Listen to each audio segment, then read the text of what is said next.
보이지 않는 성과 애덤 스미스의 국부론. 애덤 스미스는 스코틀랜드의 경제학자이자 철학자로 현대 경제학의 아버지로 불립니다. 그의 가장 유명한 저서인 국부론은 1776년에 출간되었으며 시장 경제의 작동 원리와 자유무역의 중요성을 설명하는 고전 경제학의 기초를 마련한 중요한 저작입니다. 주요 개념으로는 보이지 않는 손, 이론이 있는데 이는 개인의 이기적인 이익 추구가 사회 전체의 경제적 번영으로 이어질 수 있음을 설명하는 개념입니다. 스미스는 자유시장 경제와 경쟁이 자원의 효율적 분배를 촉진한다고 주장했으며 정부의 간섭을 최소화한 경제체제를 강조했습니다. 국부론은 경제활동의 기본 원리와 자유경쟁의 중요성을 체계적으로 설명하며 자유주의 경제사상의 출발점을 제시한 책으로 평가받고 있습니다. 애덤 스미스, 기이한 성격의 위대한 통찰자의 국부론. 애덤 스미스는 언젠가 친구에게 자신의 서재를 자랑스레 보여주면서 나는 내 책들의 애인일 따름이라고 자신을 설명했다. 그는 확실히 미남자는 아니었다. 그의 초상화를 보면 돌출한 아랫입술은 앞으로 구부러져 올라가 큼직한 매부리코로 향해 있고 툭 튀어나온 부리부리한 눈은 두꺼운 눈두덩 속에서 내다보고 있다. 스미스는 일생 동안 신경통으로 고생했고 머리를 흔들었으며 말투도 이상한 데다 말을 더듬기도 했다. 게다가 애덤 스미스는 얼빠진 사람으로도 유명했다. 1780년경 그가 50대 후반이었을 때 에딘버러 주민들은 이 유명한 인물의 재미난 모습을 종종 볼 수 있었다. 그는 엷은 색의 코트와 무릎까지 덮는 하의를 입고 흰색 비단 양말에 버클 장식이 달린 구두를 신었으며 챙이 넓은 모자와 단장을 짚고 눈을 멀리 허공을 향한 채 무어라고 말을 하는 것처럼 입술을 움직이며 돌이 깔린 길을 걸어 내려갔다. 그리고 한두 발짝마다 방향을 바꾸거나 뒤돌아서려는 듯이 우물쭈물하곤 했다. 이러한 걸음걸이를 보고 그의 친구는 지렁이 기어가는 것 같다고 묘사했다. 넋 나간 듯한 그의 행동은 이외에도 많았다. 잠옷만 입고 정원을 거닐다가 공상에 빠져 24km나 걸어갔다 온 적도 있었다. 한 번은 높은 지위에 있던 친구와 에든버러 거리를 함께 걷고 있었다. 위병이 창을 들고 경례를 하자 그는 갑자기 최면술에 걸린 듯 단장을 들어 답례를 하더니 그 위병을 따라다니며 손에 든 단장으로 일일이 동작을 따라하며 일행을 깜짝 놀라게 했다. 저만치 앞에서 단장을 번쩍 들고 서 있다가 정신이 돌아온 스미스는 자신이 이상한 행동을 했다는 것을 전혀 알지 못한 채 단장을 내리더니 중단되었던 대화를 태연히 이어갔다고 한다. 건망증이 심한 이 교수는 1723년에 스코틀랜드 파이프주의 커콜디에서 출생했다. 커콜디는 당시 인구 1500명 규모의 도시였으며 스미스가 태어날 무렵 그 지역의 일부 사람들은 여전히 못을 화폐로 사용하고 있었다. 그는 4살이 되던 해에 집시 무리에게 유괴된 적이 있었다. 그의 삼촌 그의 부친은 그가 태어나기도 전에 사망했다. 이 백방으로 노력하여 집시들을 추적하자 그들은 어린 스미스를 길가에 버리고 도망갔다. 후에 스미스의 전기 작가들 가운데 한 사람은 이렇게 썼다. 하마터면 그는 가난뱅이 집시가 될 뻔했다. 어린 시절 공상에 잠겼다가 깜짝 놀라는 버릇이 있기는 했지만 스미스는 총기 있는 학생이었다. 그는 교육자로서의 운명을 타고난 듯 17살에 옥스퍼드 대학교에 장학생으로 입학했다. 그곳까지 스미스는 말을 타고 갔다고 한다. 그가 6년 동안 공부한 옥스퍼드 대학교는 훗날 학문의 아성이 되지만 당시에는 전혀 그렇지 못했다. 교수들은 수업은커녕 수업하는 신용을 내는 것조차 포기하고 있었다. 1788년에 그 대학의 공개토론회를 구경하게 된 어떤 외국 여행객은 놀란 심정을 기록으로 남기기도 했다. 이에 따르면 4명의 토론 참가자는 각자 주어진 시간에 아무 말도 하지 않고 태연하게 앉아서 당시 인기 있던 소설만 읽고 있었다고 한다. 강의 자체가 예외적으로 이루어지던 상황에서 스미스는 수년 동안 지도나 교수를 받는 일이 없이 그저 적당하다고 생각하는 책만을 읽으면서 지냈다. 사실 그는 방에 데이비드 휴메의 인간본성론을 두었다는 이유로 거의 퇴학당할 뻔한 적도 있었다. 휴는 철학자 지망생들에게도 적합하지 않은 저자로 인식되고 있었다. 채 28살도 되기 전인 1751년 스미스는 글래스고 대학교에서 논리학 강좌를 맡게 되었고 곧이어 도덕철학의 강좌도 맡게 되었다. 옥스퍼드와는 달리 글래스고 대학교는 스코틀랜드 계몽운동이라 불리게 되는 학문 조류의 중심지였고 많은 석학을 자랑하는 대학이었다. 그러나 이곳 역시 오늘날의 대학과는 상당히 달랐다. 점잖 빼는 교수들은 스미스의 행동에 나타나는 경박성과 열정을 좋지 않게 생각했다. 스미스는 종교의식 중에 웃기 일수고 괴이하기 이를 데 없는 흉과 절친하게 지내고 신앙 간증을 위한 주일 강제를 열지 않았으며 강에 시작돼하는 기도의 폐지를 원하는 진정서를 학술원에 제출했고 자연종교의 낌새가 있는 기도를 한다는 등의 이유로 비난당했다. 스미스의 선생이었던 프란시스 허치슨이 라틴어로 강의하는 것을 거부함으로써 글래스고에서 신기원을 열었다는 사실을 상기한다면 이러한 사태는 충분히 이해될 수 있을 것이다. 백구 그렇다고 스미스에 대한 교수들의 거부감이 아주 심한 정도에까지 이르지는 않았던 듯하다. 1758년에 그는 학장으로 승진했기 때문이다. 분명히 스미스는 글래스고에서 행복한 생활을 했다. 저녁에는 카드놀이를 즐겼는데 고질적인 건망증으로 그다지 믿을 만한 선수는 못 되었던 것 같다. 학술 모임에나 참석하면서 조용한 생활을 보는 그는 학생들로부터 사랑을 받았으며 제임스 보즈웰도 그의 강의를 들으러 올 정도로 명강의로 소문이 났다. 그의 이상한 걸음걸이와 말투가 사람들 사이에 유행했으며 심지어 스미스의 작은 흉상이 서점의 진열대에 놓이기도 했다. 그의 명성을 높여준 것은 단지 기이한 성격 때문만은 아니었다. 1759년 출간된 그의 책은 즉시 높은 평판을 얻었다. 도덕감정론이라는 제목의 이 책으로 스미스는 영국 철학자들 가운데 선두적인 위치를 차지하게 되었다. 이 책은 도적적 용인과 금지의 근원을 탐구한 것이다. 이기적 존재인 인간은 어떻게 이기심을 누르고 더 높은 차원으로 변화시키는 도덕적 판단을 할 수 있는가? 스미스는 그 해답이 자신을 제3자, 즉 불편부당한 관찰자의 위치에 놓음으로써 이기적인 것과는 반대로 사건의 객관적 장점을 공감할 수 있는 우리의 능력에 있다고 주장했다. 스미스의 책과 그것이 제기한 문제는 폭넓은 관심을 불러일으켰다. 독일에서는 애덤 스미스의 문제가 사람들이 토론하기 좋아하는 주제가 되었다. 우리가 볼 때 더 중요한 것은 이 저작이 찰스 타운센드라는 흥미로운 인물의 호감을 샀다는 점이다. 18세기에는 유독 훌륭한 인물들이 눈에 많이 띄는데 타운센드 역시 그중 한 사람이다.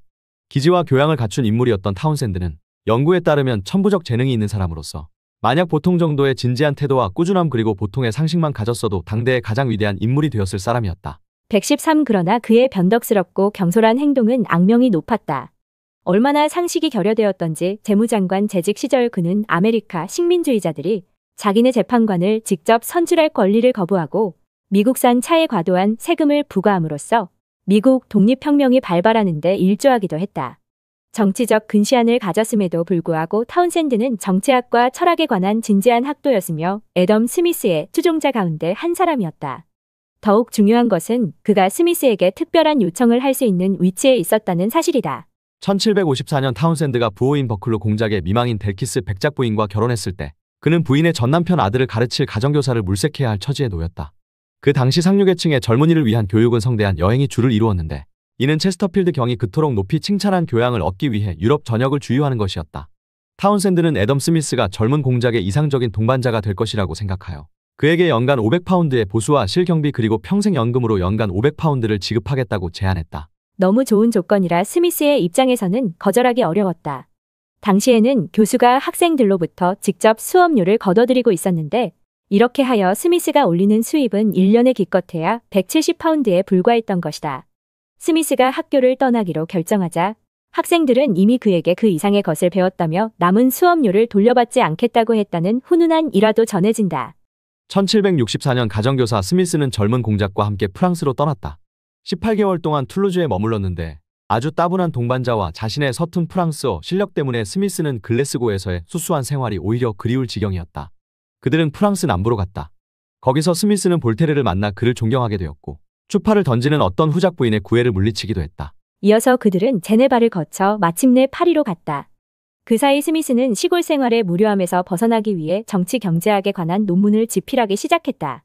논문의 주제는 글래스고에서 계속 강의해왔고 에든버러 상류사회에서 여러 번 논쟁도 했으며 또한 절친한 친구인 데이비드 흉과 오랫동안 토론해온 내용이었다. 이것이 바로 국부론인데 책으로 완성되기까지는 그로부터 12년의 시간이 더 걸려야 했다.